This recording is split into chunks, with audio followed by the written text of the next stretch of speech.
Hi mga ka-arts! Welcome to my YouTube channel, RR's Kaartihan DIY Tutorial Tips and Vlog. Please don't forget to subscribe and ring the bell button. So eto na nga,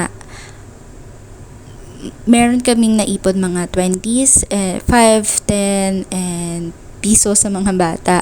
Pero yung mga 5, 10 coins, pinaagaw namin nung New Year. So itong 20, lang yung tinira namin at naghanap lang ako sa internet ng mga coin changer machine na malapit sa amin. So nakakita ako dito sa SM Marikina. Punta lang kayo sa 3rd floor malapit sa may customer service at onti lang naman yung pila.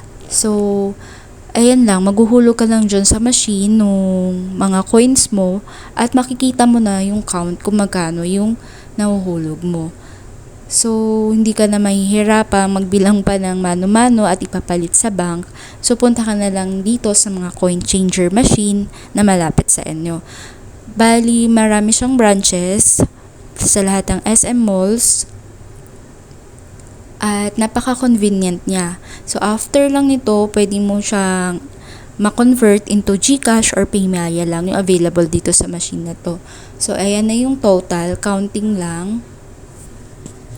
Tapos, click mo lang, may operator naman na mag-a-assist sa inyo. So, siya yung pumipindot niyan. And then, ayan na yung total amount. Taka 4,000 kami.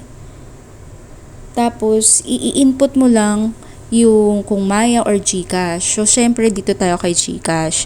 So, i-input mo lang yung cellphone number mo dyan. After mong ma-input yung number mo, magko-confirm ka lang. So, pindot-pindot ka lang and then may lalabas naman na resibo. So, automatic na yun.